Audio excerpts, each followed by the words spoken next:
Ah, here he is. Good to see you. How's it going? Good to see you, man. Player interview. Sounds like Players Club. Let's go to the Players Club. It's just around the corner. Let's go. So, you sit here. Taro, thanks for your time. To start it off, very important, especially with the new players, your name. Taro Hirose, is it right? Yeah, Taro Hirose. Yeah. Okay. Yeah.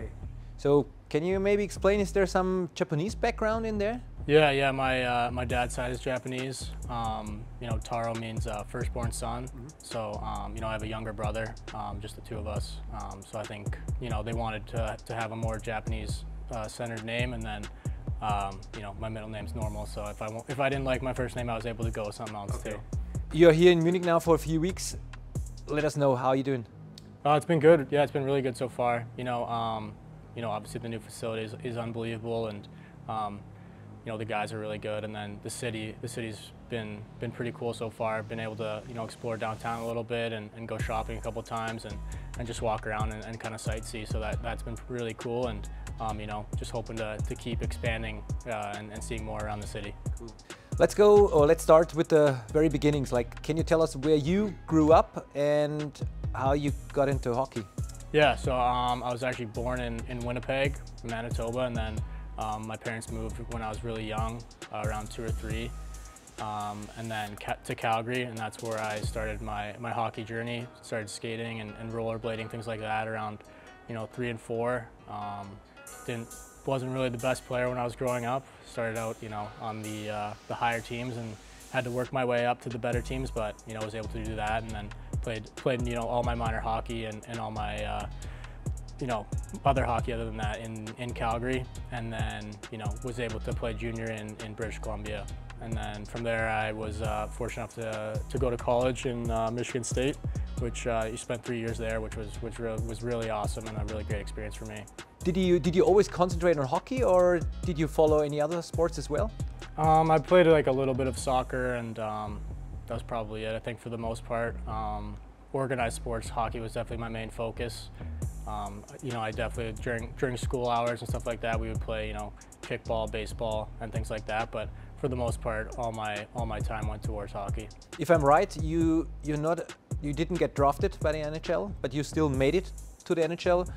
How was that for you to reach that goal without being drafted? It's always something special.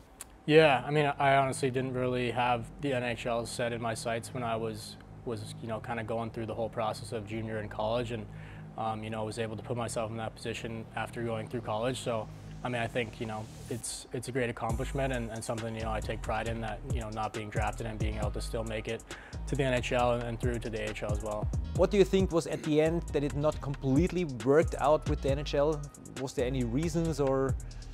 I mean, I wouldn't say there's one particular reason. I think, you know, it's a tough league to stay in, tough league to get in, but even harder to stay. So I think, you know, along the way, there's definitely things I probably could have done better and just played better at the end of the day. But, you know, I think the AHL is still a great league and a great way to develop your game. So I think, you know, just not letting that get me down and being able to still improve each year playing, you know, no matter where I was, you know, I think was good for me.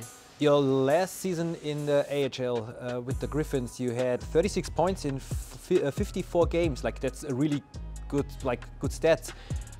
Why did you still decide to go to Europe? Like, why that step? I mean, I think it was kind of, it wasn't, you know, an obvious choice for me. I think I was just kind of, you know, seeing what was going to happen. I feel like throughout my career, I've always, you know, at one point or another said that I wanted to come to Europe at some point and have this experience and, you know, be able to experience new culture and everything. So I think it just felt like the right time, and you know, there wasn't many opportunities popping up in North America, and then obviously a great opportunity like this came up, and it was something that I really had to think about. But at the end of the day, I think, you know, I made the right choice at the end of the day, so I'm really happy about that.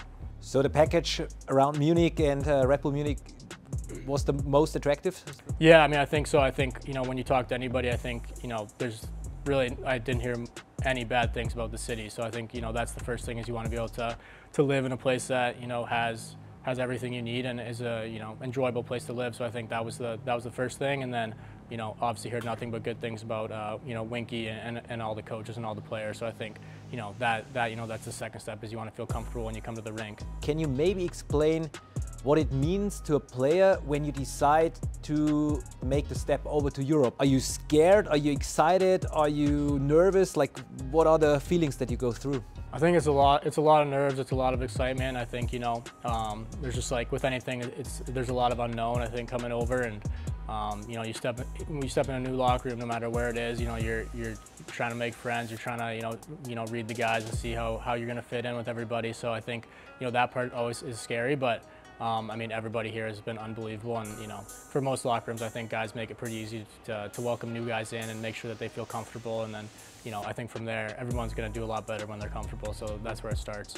That brings me to the next question. How was the first contact with the team, and was there maybe one player in the team that took you under his wing, maybe? Yeah, I mean, I think everybody was, you know, you know, I feel like everyone was watching me my first couple of skates to see, you know, what kind of player we had just got or whatever. So, but I mean, I think I'd kind of known Adam Brooks a little bit before I came over. You know, we have some mutual friends, so I think, you know, he was one guy I was talking to before I came over, just to see, you know, obviously this is his first year as well, so just kind of get his thoughts on what it was like. And you know, he kind of helped sell coming over here, and you know, so we've been hanging out a lot. And then, I mean, I think, you know, all the older guys, you know, Haggy and you know, Andy, you know, all the guys, Blummer, I think they've really been helpful. You know, anything I need, you know, away from the rink, there, you know, this is a spot, you know, with your phone, with your bank account, those things. And when you come over, those are kind of things right away that you're not really sure about, and they were able to, you know, guide me in the right direction. So I think, you know, it wasn't just one guy. You know, I think Brooksy's been my guy so far, but everyone's been able to help out, you know, here and there and make sure, you know, I was settled in. How would you describe your playing style and your style as a hockey player? You know, I think I play like a little bit of a cerebral game. You know, I like to think my way through the game and make sure, you know, I'm in the right spots, not only offensively, but defensively, and making sure that end of the ice is taken care of as well. I think, you know, I can be pretty helpful on the power play, you know, in any capacity, whatever the team needs me to do, kind of thing. And then, yeah, just trying to be creative on offense with the puck and get my teammates open in good spots. Do you already feel comfortable with the system that Red Bull Munich is playing? Or? Yeah, I mean, I think it started off a little chaotic on the road there. You know, never playing in buildings like that are that loud and that crazy. So I think, you know, kind of got thrown into the fire in that sense. But yeah, I mean, just each game getting more comfortable with the system and getting used to the big ice compared to the smaller ice in North America was definitely a big thing for me. So I think, you know, it's been a little bit of a learning curve so far, but you know, I think I'm handling pretty well. With 8 points in 8 games, yeah, you seem already being comfortable with the system, and also with your line mates Brooksy and De Sousa. It seems to already have clicked. How well you already like connected with those guys, Brooksy and De Sousa? Yeah, I mean, I think, you know, both of them are really great players, and they've made it really easy for me to just kind of play my game and, you know, get them the puck, and they kind of do the rest of the work and make me look good. So I think, you know, all the credit to them so far, and I think, you know, as we continue to gel as a line and make more plays and hopefully score more goals and contribute to these wins that we're going to get. What is Taro doing if he's not playing hockey and training for hockey? Like, what do you have any hobbies, or do you collect sneakers, or what are you doing in your spare time? I mean, during the off season, I've definitely been, you know, into golf. Obviously, classic. Yeah. You know, no surprise there. But love to play video games. You know, Call of Duty, Madden, NBA. You know, things like that. I think just to, you know, mentally get away from the game and everything like that. And you know, that's how I kind of decompress away from the rink as well. So other than that, you know, just a simple Netflix or, you know, whatever's on TV kind of thing, watching football. Are you overall a sports fan? Like, is there any other sports that you follow? Yeah, I mean, big into the NBA and the NFL mostly. And then obviously with going to Michigan State, following their sports teams, basketball, football for the most part, you know, cheering them on, watching them. So, but yeah, fantasy football definitely controls my life away from the rink sometimes. If you can choose one team, either basketball or football, like if you could only follow one team, who would it be? I mean, after being in Michigan for the last, I don't know, 9 years, I think the Detroit Lions are a hot team right now to be following, and you know, I'm really excited for them. So that would have to be my one team. Music-wise, what is Taro Hirose pumping in the locker room when he wants to cheer himself up for the game? I I definitely like to start out with just like a little bit of country. I think, you know, not getting too high or too low before the game, I think. And then I'm a big Avicii guy. And then I like a little bit of rap in there as well, you know, maybe Metro Boomin or Drake or something like that. So, but kind of all over the place with that. Yeah.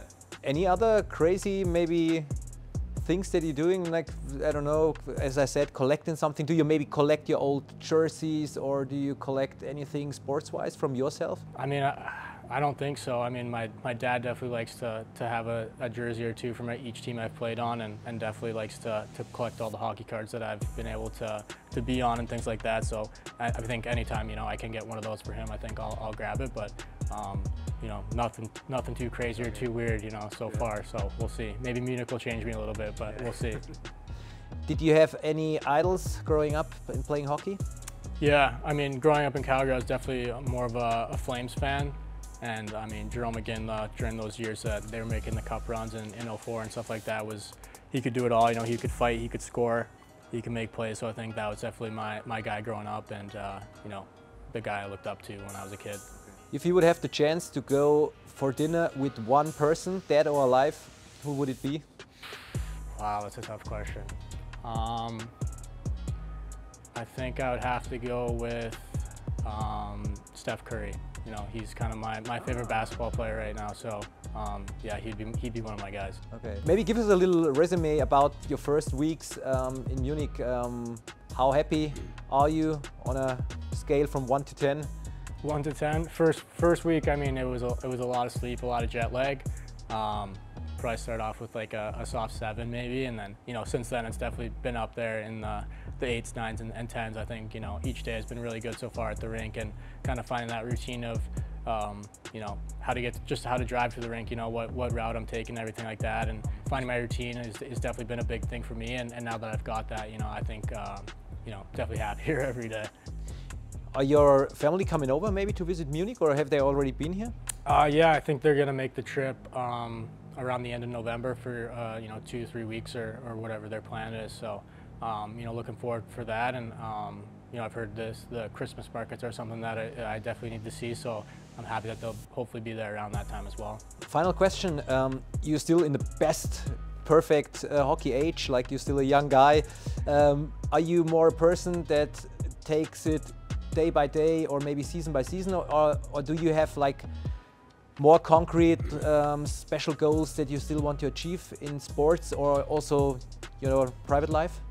Not really. I think it's kind of just like a fluid situation for me, just trying to, you know, get the most out of every day that I'm here and the situation that I'm in. And I think, you know, hockey-wise, you know, just trying to get better and doing what I can to help, you know, the younger guys. I think when I was a young kid coming up playing pro, like all the guys, Thomas Vanek, you know, Franz Nielsen, those guys, they were helping me out every day, so teaching me things. So I think, you know, trying to give back and help all the young guys that are here, I think is something that I really want to accomplish. So I think, you know, on that side of things, but for the most part in the big picture is just, you know, take it day by day and not be too serious about it. To wrap it up, your chance, any last words to your family or to the fans or whatever? Nothing much, just, you know, family, I love you guys, miss you guys, and you know, fans, hopefully we can continue winning here and putting on a show for you guys. Cool, awesome, that's it. Taro, thanks. Pleasure.